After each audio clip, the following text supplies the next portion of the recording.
coming from a theater near you. An exciting new tale, written and directed by Benson's Trumpet Tips Incorporated on Can You Play 208 Beats Per Minute? Dun dun dun dun. Tickets on sale now. Okay, so we've all been there. You face this problem. You're reading a piece of music. You're sight reading it for the first time, and you get lost. What do you do? Different landmarks in the actual piece are really helpful. If other musicians are playing the same music as you, they might be sight reading properly or might be more closer to the piece that's actually written. That way you can hear if they're playing it and then try to play along with that. If you're playing the melody section, you might be pairing with the flutes or clarinets, but you can still listen to them and see if you can try to figure out where you are in the piece with them.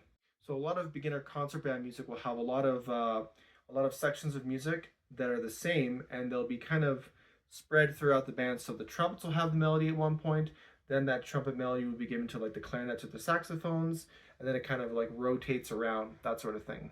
So now I'll show some examples in some pieces of music. Are extreme to a little bit more grounded for music, so I'll show you that. So to scare everybody off first, I'm going to go with quarter note equals 208.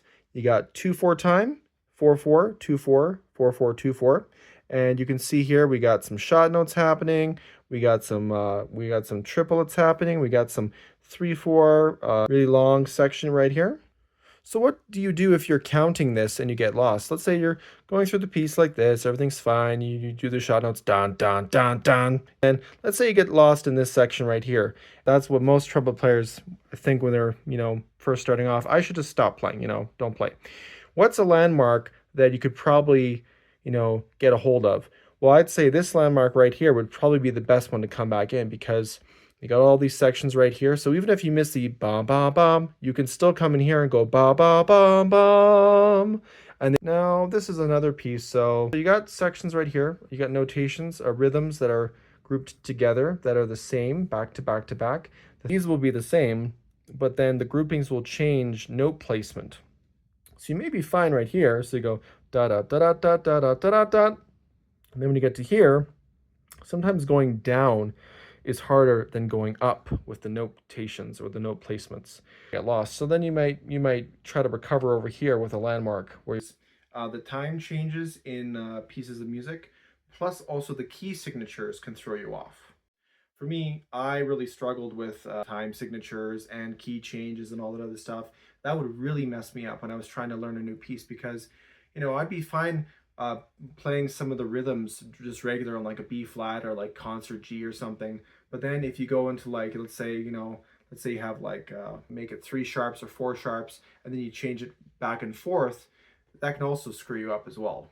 There may be a point where you're sight reading a piece and you just don't feel comfortable or confident and you don't want to come back in and try that. Sometimes the best thing to do is try to find a recording of that piece of music first. Listen to the entire piece, then you can pick out your sections, and then you can go to your music, try to find the landmarks inside. That way, if you do get lost, you know exactly, okay, this is when the flutes come in, this is when the clarinets come in, this is when the French horns come in, or this is where we usually stop the piece. I would recommend, though, trying to follow along if you're ever doing a new piece.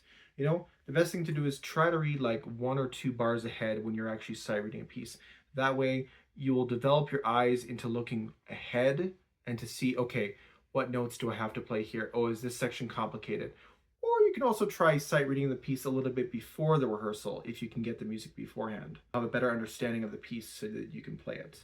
If you don't want to play something at 208 beats per minute, you can take things down. So I would say, but if you take it slower, so let's say you can go 152 beats per minute. Ba ba ba ba ba ba ba ba ba ba ba ba ba ba ba ba ba ba ba. That's a little bit easier than than trying to play it 200 beats or 208 beats per minute. Da da da da da da da da da da da da da da da da da. See, even I'm not matching with the metronome right now because I'm thinking too fast. So taking it slower is always a little bit better. Do it a couple times, then get back into it.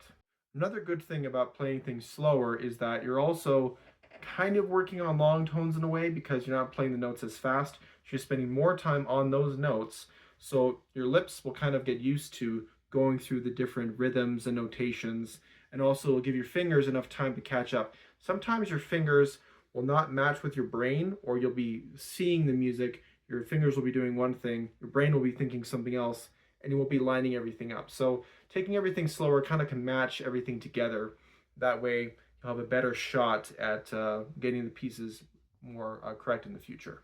Thanks for watching this quick video on tips on how to sight read and recover when you're learning new pieces of music. If you like this video, don't forget to give a like and subscribe, and I'll see you in the next one.